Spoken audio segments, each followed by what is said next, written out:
Hello, welcome back to my channel. Today I'm going to be talking about the main presentations of autism spectrum disorder and particularly what it looks like in women. There are 4 categories I want to talk about today. These are the main categories that are present in autism spectrum disorder. The first is communication and social difficulties. The second is obsessive or restricted interests. The third is repetitive behaviors, and the fourth is sensory difficulties. So I'm going to start with communication and social difficulties. Difficulties in communication are at the forefront of autism because it's the thing that differentiates autism from other disorders like ADHD, OCD, and BPD, which can all overlap with autistic presentations. Communication in autism can be difficult in a number of ways. Some autistics are non-verbal, meaning they do not use their voice or words to communicate. Instead, they will use other means of communication like drawing, body language, or facial expressions. Then there are autistics such as myself who can communicate fairly well verbally and in writing, but tend to struggle with non-verbal communication. Non-verbal communication is actually very important, and experts suggest that 70 to 93% of all communication is non-verbal. Hearing this statistic might help you understand why autistic people tend to avoid social situations, because it can be exhausting and debilitating trying to make sense of everything in our environment. Things like facial expressions, reading between the lines, body language, gestures, sarcasm can all be confusing and misinterpreted by an autistic person. So please be patient with us when we ask a lot of questions or need a lot of clarification.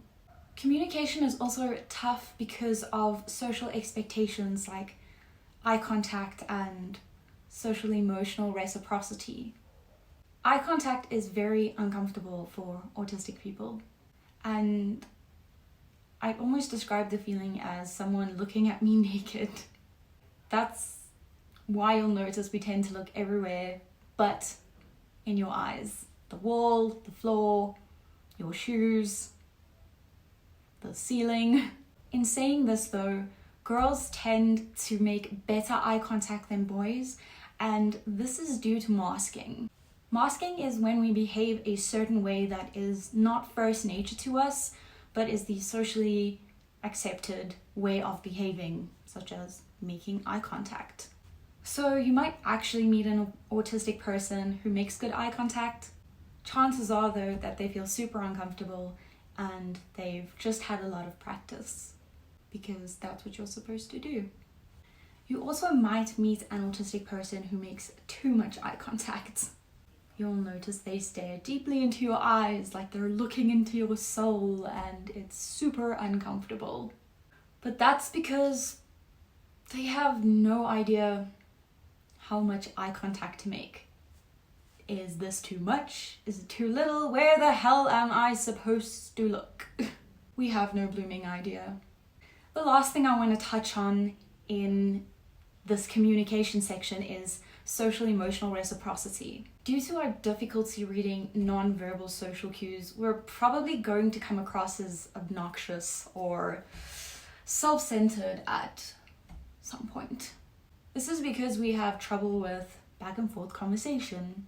We don't always know how long we're supposed to talk or how much information to give, so we can end up talking for hours.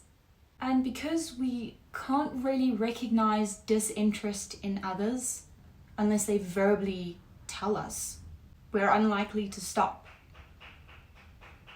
Especially when we're talking about a special interest. So if the autistic person in your life spends 3 hours info dumping about black holes and you seriously couldn't care less about black holes, rather be straightforward with them, because chances are we have no idea how you feel about it, and we'll continue to talk about it if given the opportunity. The second section is obsessive or restricted interests. In autism, this is referred to as special interests, sometimes obsessive interest due to the intensity of the interest. Special interest can last anywhere from a few weeks to a few months to an entire lifetime. And a person can have one or many special interests. The name special interests was given because of the nature of the interests and how they're often seen as strange. However, this was decided at a time when boys were thought to make up the majority of autistic people. And so autistic girls were not largely studied or understood. Autistic boys often have atypical interests, such as an interest in a particular species of bug or an interest in train timetables. However, girls on the spectrum tend to have more socially accepted interests, like interest in a particular animal or a band or a culture. This is one reason it can be difficult to diagnose girls and women, because it's not always easy to tell the difference between a passion and a special interest. So what makes it different? Autistic people are, for the most part, very detail-oriented, and this goes for our interests too. When we're interested in something, we want to know absolutely everything there is to know about it. We want to know the facts, the statistics, the history, the semantics, the etymology, everything. And then we want to share this with other people. This need to share, or info dump, as we call it, can lead to issues in communication and social emotional reciprocity. These interests are also different from regular interests because of how much time we spend engaging with the interest. We go through phases of hyperfixation and hyperfocus, where it is almost impossible for us to take our attention off of the interest, even when we know we have other priorities. Others might see this as us procrastinating or not caring about more important things we need to do. But when we force ourselves to detach from this interest, it can be extremely upsetting, both mentally and emotionally. It's almost like this itch that has to be scratched. And when we stop scratching, we become uncomfortable, distracted, distressed, frustrated, and so many other things. So if you have a child, partner, friend, work colleague, parent, or student with a special interest, try to engage with it just a little bit. Because if you allow us to experience and share the interest, it takes away a little bit of that itch, and we're actually able to put it aside for a little bit and focus on the things that need to be done before going back to the interest. I also just want to note that not every boy has a strange interest, and not every girl has a normal interest. Some girls might find the mechanics of a vacuum cleaner fascinating, while some boys might be interested in sports or gaming. But because of social demand and how women and men are raised with different societal expectations, women and girls are often more neurotypical in their interests, because these are the things we're exposed to growing up. Category 3 is repetitive behaviors. Repetition is such a broad category in autism. It can refer to physical stims, mental stims, echolalia, behaviors, interests, and many other things.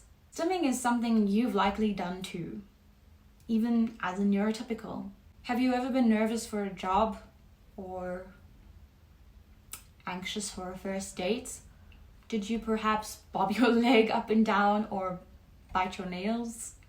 This is stimming. It's short for self-stimulatory behaviors, and it's something autistic people do to self-regulate. However, stims are not necessarily negative for us. We also stim when we're happy and excited and in love. Some common stims you might notice in autistic people is hand flapping, and this can be literal hand flapping, or this, or this, or even just with the fingers. This is the one that I tend to do the most because it's sort of the least noticeable, and also because I'm a pianist, I just like the feeling of doing this. Other stims are rocking back and forth, spinning, pacing, even dancing is a stim. There are also stims that can be physically harmful, like banging or hitting our heads. And we don't do this with the intention of self-harming, but it's a really quick way to self-regulate when we're feeling overwhelmed. Mental stims might be something like watching a lava lamp. You're not the one physically stimming, but you're getting that stimulation externally. Echolalia is also a type of mental and physical stim, and it refers to a repetition of words. Sometimes this could be repeating words in our head, like a list of some sorts, or it could be vocalizing words repeatedly. Echolalia can also refer to repeating what one hears, and sometimes this goes hand in hand with hyperfixations. When my interests take the form of a book or a movie or a TV series, I tend to adopt the phrases and way of speaking of the main character or of the character that I relate to most. This can look like a personality change or identity disturbance, which is one of the reasons that ASD can be misdiagnosed as BPD, because identity disturbance is a very large part of BPD. But it comes from a different place and it's not the same thing. Repetition is important to us because it creates this sense of predictability and stability. And this is also why we tend to repeat songs and eat the same foods. I think any person who finds a thing that they love is going to want to engage with it as much as they can. But again, it's the intensity of the repetition in autism that I think separates it from how a neurotypical might experience repetition. For example, when Sweeney Todd, the movie, first premiered, I watched it for 60 consecutive days. Yes, every day for 60 days. And it was my special interest at the time. I didn't want to stop watching until I knew every line, every scene, every monologue, every song. And that's how it can be to be hyper-focused on something.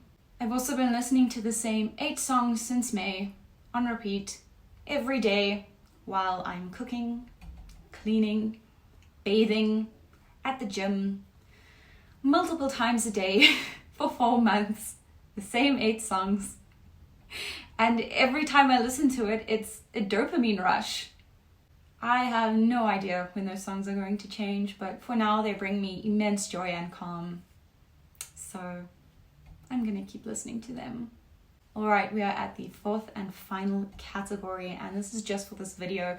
I want to just quickly say that this is not the specific diagnostic criteria. These are very important elements in the diagnostic criteria, but the diagnostic criteria is a lot more extensive with a lot more examples. And this for me is just what I personally find are my main presentations of autism. So number 4 is sensory processing disorder. Sensory processing disorder, or SPD, is a disorder in its own right, meaning that you do not have to be autistic to experience sensory processing disorder. You don't have to be neurodivergent or suffering from any mental illness or neurological condition to experience sensory processing disorder either. However, most, if not all people on the spectrum have some form of sensory processing difficulties. You'll find that we tend to be hyperreactive or hyporeactive to sensory stimuli. In other words, we might be extremely sensitive or completely oblivious to the sensations. The type and severity of sensory processing differs from person to person on the spectrum, but there's no significant difference in women and men, or boys and girls. The only difference you might notice, which I mentioned earlier, is that girls do tend to mask more because of societal expectations of wanting to fit in, of wanting to have friends and be seen as normal. And because of this, they are more likely to hide their idiosyncrasies. So you might not even realize that your female friend is struggling because she's probably suppressing the feelings as much as she can, but she's gonna go home later and just feel completely burnt out. So what does hypersensitive SPD feel like? I thought of this analogy one day when trying to explain to my boyfriend why I become so overwhelmed and upset in certain environments. You know how when you injure yourself, for example, stubbing your toe really hard, and in the following days, you seem to keep bumping that spot over and over again. I always used to wonder why that is. Why is it that when I've hurt myself, I seem to keep hurting the same spot again? Well, the truth is, I'm not actually bumping it any more than I usually would. I'm just a lot more aware that it's happening because that spot is very sensitive and tender. If the spot wasn't tender, I probably wouldn't notice how often I bump it. When you're able to process sensory information on a normal level, you might not notice how loud something is or how uncomfortably scratchy something feels on your skin. You're able to just brush it off because it's minor. But because autistic brains process sensory information differently, we can handle a lot less or a lot more of that information. Things like my washing machine, a dog barking, a person speaking too loudly can be auditorily overwhelming and cause significant mental and emotional strain. Bright lights and strong smells can cause me to feel nauseous, fatigued, and give me migraines. And dry, scratchy textures on my skin or in my mouth feel like I'm wearing sand or chewing on glass. When a person experiences hyporeactivity, they'll need a lot more stimulation. You might notice that these people are excessively loud and disruptive, or they're constantly touching things when you're in the supermarket or touching people. My taste is the only thing that requires strong stimulation. Bland food can actually make me feel nauseous, so I like to eat a lot of garlic and chili and strong flavors. Another sensory related difficulty I want to mention is spatial awareness and proprioception. Proprioception is your body's ability to sense movement, force, location, and action. When your proprioceptors are dysfunctional, you might notice that you're clumsy, you break things, or you need pressure to feel secure. I have terrible spatial awareness, so I constantly walk into things, bump into people, open cupboards into my head, or completely miss the table when I'm putting something down on it. I also struggle recognizing how much force or pressure to apply to something. So I either use too little or too much. And this results in me breaking a lot of things. And because of this difficulty placing my body in space, I often feel disoriented and out of control, which is why I seek out pressure like wearing tight clothing, getting underneath a weighted blanket, or getting a tight hug from someone. And this really helps to ground me and allow me to feel where my body is in space. Okay, so that is all for today. I hope this video was informative and that you guys have learned something about the autistic experience. If you have any questions, please don't hesitate to comment or send me a direct message on social media. Thank you so much. Bye.